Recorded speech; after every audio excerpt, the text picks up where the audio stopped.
When people think of Goldman Sachs, they often think of investment banking. But when you think of Goldman Sachs, my partner and I would like you to think of it as the embodiment of endless opportunity. Sidney Weinberg started off as a janitor's assistant, making only $3 a week, but would later go on to become the CEO of the company. And if that is an opportunity, then I'm not sure what is. My name is Kathryn, and this is my partner, Stephen Galindo.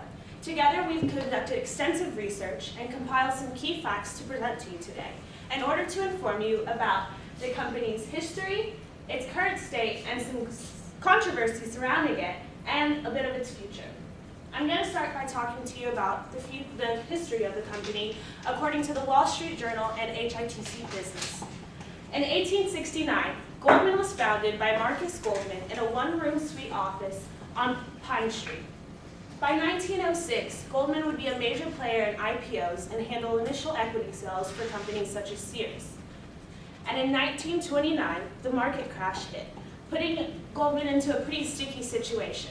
But by 1930, Sidney Weinberg would take place as CEO and help recover its major losses. A little bit down the road, in 1990, Goldman made a strategic and forward-thinking decision by beginning to expand into global economies.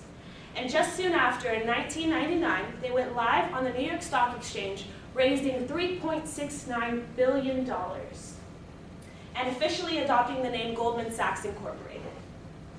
By 2008, trouble would strike again, but with the help of the US government and a $5.5 billion investment from Warren Buffett, they would smoothly recover.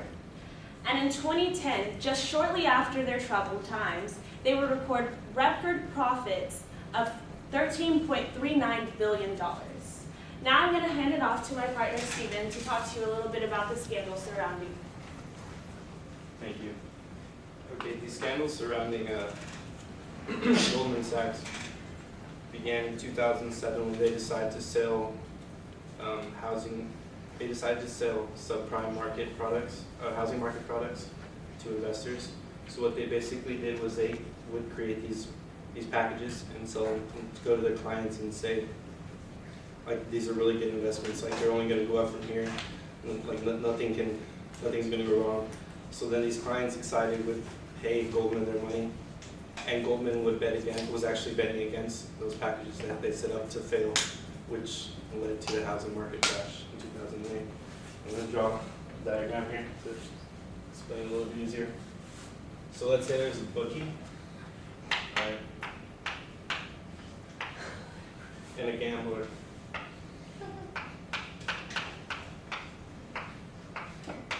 The gambler, right? So this is going to be the bookie's going to be Goldman Sachs, and the gambler is going to be Paulson Incorporated, which is a hedge fund located on Wall Street. And so the gambler comes up to the bookie and says, "I got a really good idea here, like a way we can make money."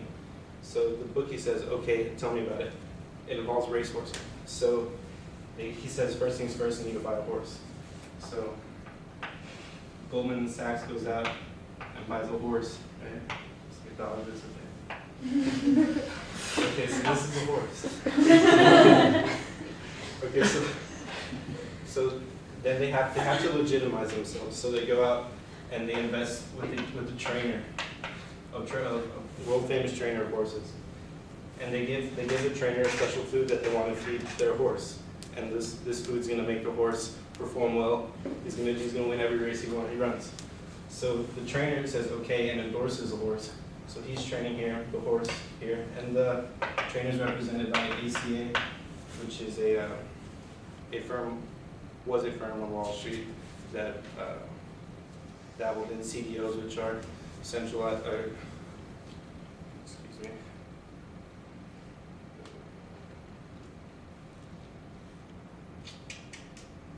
CDOs. And so they have a bunch of people here, and they tell them, and Goldman tells all these people, come and invest come and bet on our horse to win. Like, they tell them all the stuff they're feeding him, all the training he's going through. So these people decide to invest a lot of money. They bet with the bookie, and the bookie takes money from the gambler to bet against the horse. And what actually was in the secret food was actually bad for the horse, so when they ran the race, he finished dead last. So the gambler gets his winnings, and Goldman Sachs gets a fee for making the bet for the gambler. And everyone here on the bottom, the taxpayers, get screwed.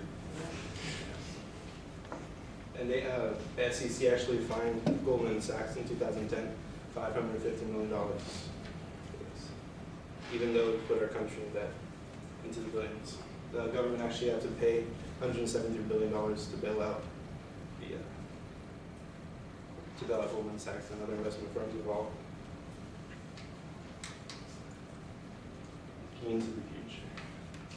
Goldman Sachs doesn't really reveal a lot about what they do in the inner workings of the company. They like to keep themselves secret, get everything locked in, but they do release predictions every year.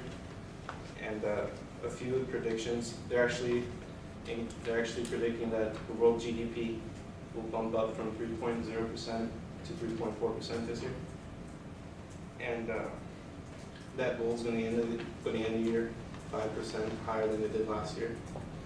And a fun fact, it actually predicted the Super Bowl winner for 2015.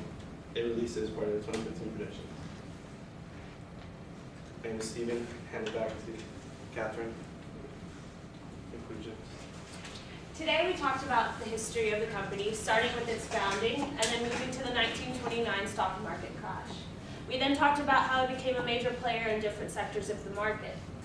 Then we talked about some of the present-day controversy surrounding it, that how the SEC fined them a $550 million settlement. And then we ended up by talking about the future and their 2015 GDP predictions, as well as the Super Bowl prediction. Thank you. Are there any questions?